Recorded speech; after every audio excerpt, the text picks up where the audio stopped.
Por eso es que cuando se habla de la crisis económica, cuando se habla de los precios, no puede dejar de hablarse del tema vinculado a la política, a las fuerzas políticas, a los intereses que están detrás de toda esta dinámica de la economía mundial, de la economía regional y también de la economía nacional. Y toda esta relación economía y política se da en un contexto, se da en una situación muy específica. En este caso, la División Internacional del Trabajo, que es una de las formas en que se ha ido organizando el capitalismo prácticamente en los últimos 2 siglos, ha producido una separación entre países, ¿no?, que se han industrializado de manera muy avanzada, muy pujante, y países que se han convertido en subsidiarios, en colonias o en semicolonias de estos centros capitalistas, ¿no? Esta manera de la división internacional de la economía, de la división territorial de la economía, aún sigue vigente. Todavía está vigente la existencia de los grandes polos, de las grandes metrópolis, de los grandes centros industriales, ¿no?, y por otra parte de la periferia, de los países sometidos, de los países subsidiarios, de las colonias y semicolonias que existen casi exclusivamente para estar al servicio, ¿no?, del capitalismo central. De esta manera, China se ha convertido ya en esa potencia mundial, y por eso yo distingo entre la crisis del capitalismo occidental, ¿no?, frente a la emergencia de un nuevo capitalismo y nuevas formas capitalistas en las potencias emergentes, ¿no? La crisis del capitalismo occidental se concentra sobre todo en este momento en Europa, con cifras realmente alarmantes. Economías como la francesa, la alemana, que se consideran las más importantes, no crecen sino al 0,2%. España y otras economías están al 0% y las otras están por debajo del 0%. En tanto, las economías emergentes, como las que he señalado, han ido creciendo, en el caso de China, en promedios de 8-9% de crecimiento anual de su economía, ¿no? Un segundo elemento que vale la pena tomar en cuenta es que desde el inicio del siglo XXI, en América Latina se han producido una serie de procesos inesperados, ¿no?, y de muy difícil previsión solo décadas antes. El auge del neoliberalismo en los años 80 y 90 en casi todos los países de América Latina mostraba una fuerte consistencia de ese modelo, pero aún más la inexistencia de alternativas a ese modelo. Sin embargo, ¿no?, el siglo XXI es un siglo en que en América Latina se han producido importantes transformaciones. Este proceso en América Latina, además, tiene una característica que nunca había tenido en 200 años antes en la existencia de las repúblicas en América Latina: el dejar de ser tuteladas por el imperio norteamericano. Entonces la presencia de Chávez va a ser demasiado importante, extremadamente importante, para entender lo que ha ocurrido en los últimos 15 años en América Latina, porque el comandante Chávez va a tener el gran atributo de recuperar los grandes hitos de las revoluciones en América Latina y el gran proyecto bolivariano de la unidad de América Latina. Y esto lo hacía de una manera contundente, de una manera natural. Emergencia en Bolivia de los movimientos sociales, de los movimientos populares encabezados por Evo Morales, el avance del triunfo electoral en Ecuador, el avance del Frente Sandinista de Liberación Nacional en Nicaragua, van a ser manifestaciones que paulatinamente se van a ir articulando unas con otras. Y va a haber un punto importante, un punto clave que se va a marcar el año 2005. El 2005 va a ser en América Latina el parteaguas de las tendencias políticas y sobre todo de la influencia de Estados Unidos en América Latina. ¿Por qué el 2005? Porque el 2005, frente a la llamada Cumbre de las Américas que impulsaban los Estados Unidos en la Argentina y Mar del Plata, paralelamente se hace una cumbre donde está presente el presidente de Brasil, Lula, está el presidente Kirchner, está el presidente Chávez, ¿no? Y está Evo Morales, que todavía no había sido elegido presidente de Bolivia, y están otras personalidades que levantan la bandera contra el ALCA. Entonces, este parteaguas del 2005 es trascendental, porque es el momento en que creo que América Latina empieza a despojarse, empieza a romper ese lazo umbilical de la dependencia por el imperialismo norteamericano. Y esto creo que es una de las señales más importantes del proceso político, ¿no? En ese ámbito, en ese contexto mundial y latinoamericano, ¿qué pasa en Bolivia? En Bolivia, y esto no voy a abundar mucho sobre los hechos porque todos nosotros somos testigos de lo que ha pasado, cómo se produce la transición revolucionaria del neoliberalismo a un modelo nacional popular. El periodo anterior al 2006, la economía boliviana estaba prácticamente entregada a las transnacionales. Las posibilidades de la redistribución de recursos eran mínimas, porque la proporción entre lo que se llevaban las transnacionales mineras, petroleras principalmente, y lo que quedaba en el país era prácticamente de 10 a 1. Está el caso muy concreto de que del conjunto de la producción del gas, ¿no?, las transnacionales se llevaban el 82% y quedaba para el país el 18%, ¿no? Esta es la fórmula que se manifestó en todas las actividades. Pero no solamente era un problema económico, era un problema de soberanía y era un problema de dignidad, porque prácticamente se estaba despojando de la soberanía y de la dignidad a Bolivia. Pero con la emergencia de los movimientos sociales, con el triunfo electoral y con el impulso que tiene el gobierno de Evo Morales, se va a producir una transformación total de la economía boliviana a través de las nacionalizaciones, ¿no?, la nacionalización del gas, de los hidrocarburos en primer lugar, la nacionalización de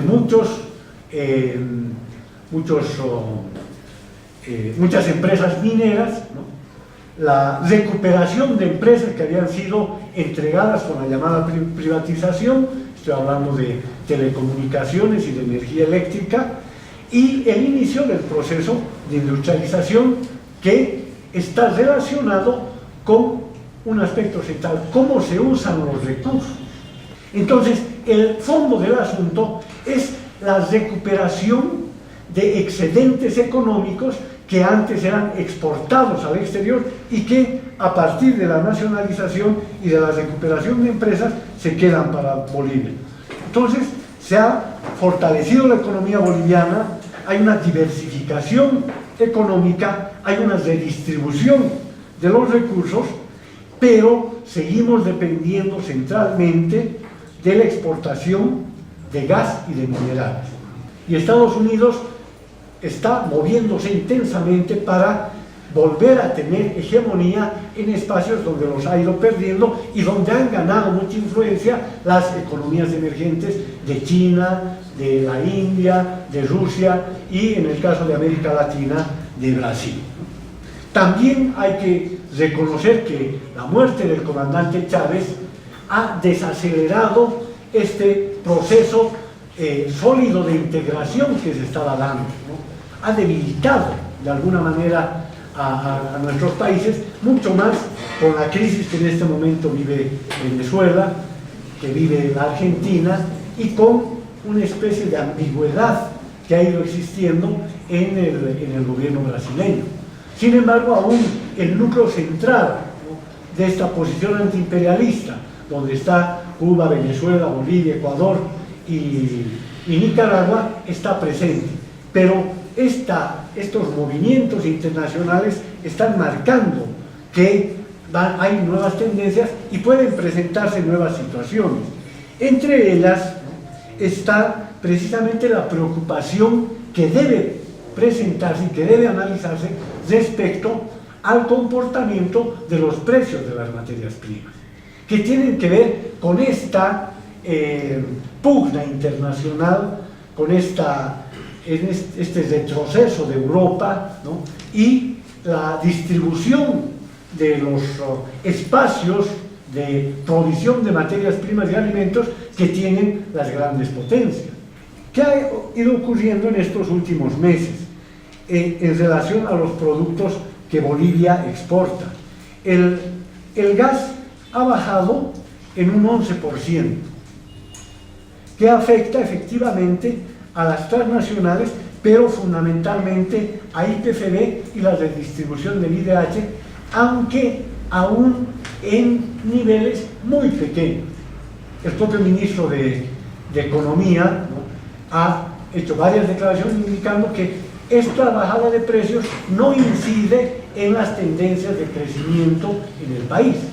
Esto es cierto, pero no es suficiente en el sentido de qué va a ir pasando tendencialmente en la economía mundial, que es ahí donde hay que tomar una serie de previsiones, precauciones, precisamente para no esperar que ocurra lo que ocurrió en los años 80. Algunos recordarán, otros probablemente no tienen esa experiencia, lo que ocurrió entre los años 82 y 84. Hubo una caída radical del precio del estaño, que era la base de la economía minera, de la economía boliviana. Y esto llevó a un descalabro del conjunto de la economía, que aprovecharon las tendencias neoliberales, las tendencias conservadoras, para dar el gran zarpazo de 21.060 y a partir de eso avanzar con el proyecto neoliberal. Las empresas privadas están diciendo vamos a cerrar y están empezando a emitir anuncios de despido de aquí a 3 meses. Entonces, hay que tomar en cuenta estos elementos también para poder pensar cómo enfrentar estas situaciones. Y en el caso de la soya, que es el principal producto agrícola de exportación de Bolivia, también ha tenido una baja de su precio en un 22%. ¿Y quiénes son afectados principalmente? Son los agroindustriales del oriente boliviano, que en muchos casos están aliados, tienen alianzas con los soyeros paraguayos, argentinos y brasileños, principalmente los brasileños. Y aquí un dato, entre paréntesis, que llama mucho la atención. En las últimas elecciones brasileñas, ¿no?, Dilma Rousseff gana prácticamente en todo el oeste brasileño, toda la costa brasileña, sobre el Atlántico, y en parte del sur. Y Aécio Neves, el candidato conservador, el candidato neoliberal, gana en toda la región de los estados fronterizos con Bolivia. No es casual la fuerza que han tenido y que yo creo todavía tienen los terratenientes y los agroindustriales y las logias del oriente boliviano. En el caso, por ejemplo, muy claro de los soyeros, piden mayor subvención, porque tienen ahora subvención en el tema de la energía, en el tema del diésel, pero ya van a pedir más. Y lo mismo las empresas mineras. Y esto debe llevarnos a una precaución sobre qué alcances puede tener eso. Por eso es que los pasos que se han dado en la economía boliviana en estos últimos, del 2006 hasta la actualidad, los últimos 8 años, tienen un círculo virtuoso. El círculo virtuoso ha sido el de utilizar los excedentes de los recursos no renovables de esta exportación de gas y de minerales para reinvertir en proyectos que sean de manufactura, que sean de producción de recursos para el mercado interno, que permiten un flujo interno, una dinámica interna lo suficientemente sólida para a futuro ir enfrentando avatares que puedan venir de la economía mundial, de la economía internacional. Por otro lado, ha sido un acierto efectivamente la redistribución de la riqueza, porque esto ha generado un impulso económico en la pequeña y la mediana industria, y no solamente por la vía de que existen consumidores que son los que reciben los bonos, el aumento de salarios, el aumento del salario básico, los dobles aguinaldos, etcétera, que dinamiza la economía interna y además demanda más al mercado interno. Eso también es fundamental, pero todavía insuficiente. Digo insuficiente porque hay que tomar en cuenta que la economía boliviana es todavía una economía muy pequeña. A nivel de América Latina, entre 25 países, es todavía una economía número 15. O en Sudamérica, donde hay 10 países, es la octava economía. Detrás de la economía boliviana está la economía uruguaya y la paraguaya. La insubordinación fundante implica, en primer lugar, romper los lazos, todos los lazos de la dependencia con las potencias exteriores. Y a partir de eso y del potenciamiento interno, poder refundar o fundar e impulsar una nueva potencia, que a eso se está apostando en el proceso boliviano. Las declaraciones del presidente Evo Morales están señalando eso. La propuesta de gobierno hacia el 2025, la Agenda Patriótica 2025, está marcando este impulso. Los 12 puntos del programa de gobierno también están impulsando y están orientados en esta perspectiva.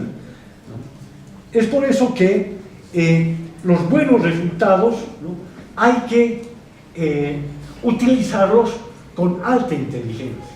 Por eso creo que el primer punto que ya se ha comenzado es impulsar y profundizar el proceso de la industrialización estratégica. Llamo industrialización estratégica a la industrialización del gas. Ya avanzó, el primer gran paso son las separadoras del gas y de los líquidos, que implica la recuperación de por lo menos 300 millones de dólares anuales para el país, que estaban siendo exportados por los tubos hacia Argentina y hacia Brasil, ¿no?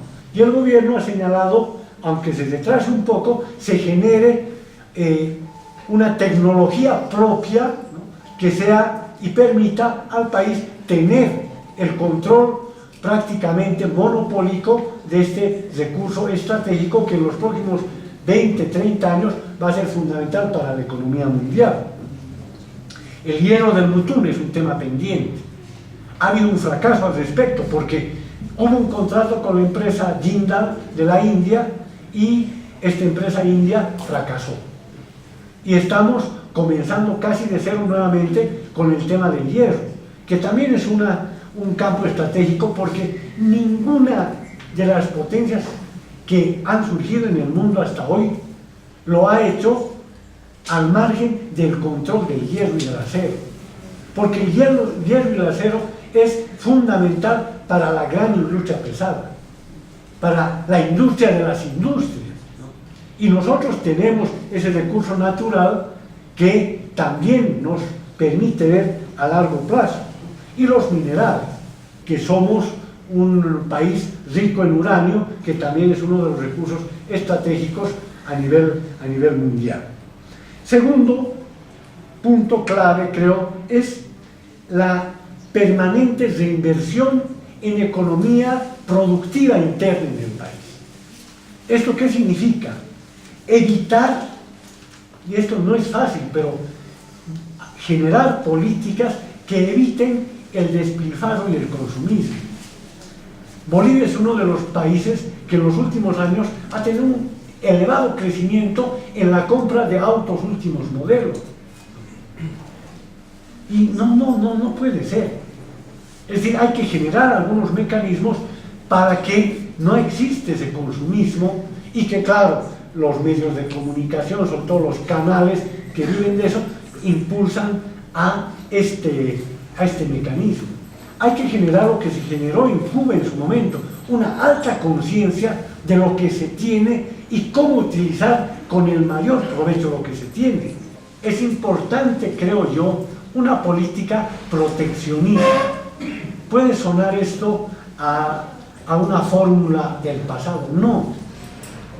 La única manera en que han conseguido lo que han conseguido a lo largo de la historia las potencias económicas ha sido a través del proteccionismo. Y de ahí recién se han pasado a ese discurso que tanto hemos escuchado en los últimos 50 años del libre cambio, del libre mercado. Estados Unidos no hubiera existido como existió como potencia si antes no hubiera hecho políticas de alta protección contra Inglaterra de sus alimentos y de su producción interna. No hubiera ocurrido el potenciamiento japonés si no hubiera tenido políticas proteccionistas primero para después ser librecambista. La propia China no hubiera sido lo que es hoy si no hubiera generado políticas proteccionistas de su economía. O Corea, o los que fueron llamados en su momento los tigres asiáticos. Es decir, el proteccionismo es la medida más importante para proteger el mercado interno, para proteger a los productores y a los consumidores internos. Y nosotros necesitamos esas políticas proteccionistas, políticas arancelarias, para que no nos invadan productos del exterior que evitan nuestra producción interna. Están en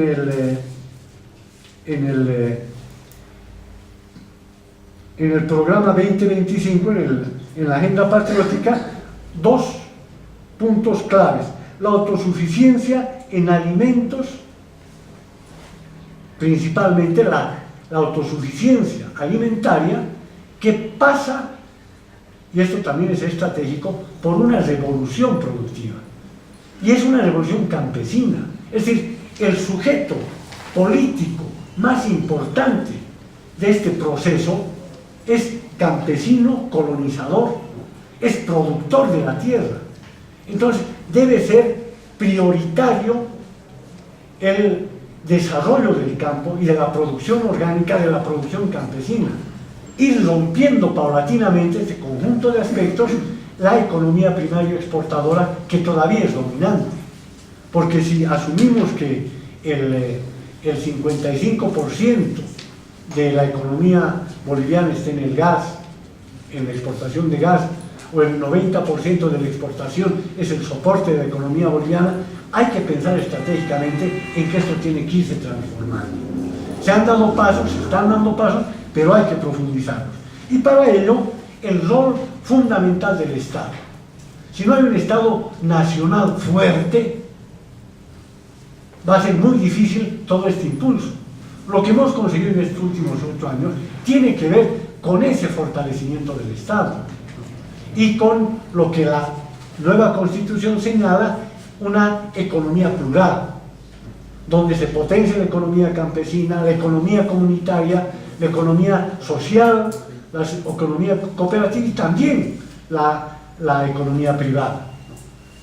Todo esto tiene que generar un tablero, ¿no?, de complementaciones para efectivamente conseguir lo que se ha planteado el gobierno y el presidente, los resultados que representan la Agenda 2025.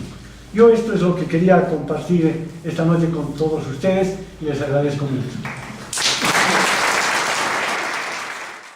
Somos un país que, por su nivel de exportaciones, un creciente nivel de exportaciones, estamos pues vinculados a la economía global. precisamente esos niveles de exportaciones son un indicador de los niveles de contacto con la economía internacional. Y ya Eduardo mencionaba el tema de la minería y decía, bueno, el impacto en las cooperativas, el impacto en las empresas, y a partir de eso pues podemos dar fe.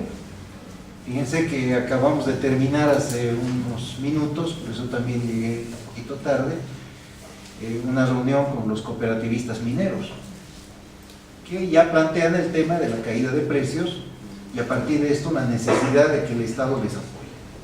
En esta nueva coyuntura económica, ¿las cosas dan como para profundizar el proceso o debemos moderar los planteamientos? Ese es un debate, se los digo, al interior del gobierno, es un debate, pero que también se está dando dentro de los movimientos sociales. El ampliado de la Central Obrera Boliviana que se ha realizado ayer ha sido muy claro en el sentido de decir, muy bien, respaldamos este proceso como Central Obrera Boliviana, pero lo hacemos para profundizar este proceso. Y eso significa mayores avances en temas de nacionalizaciones, de industrialización, de generación de empleo, de soberanía alimentaria, en fin, todos los puntos que ha mencionado Eduardo.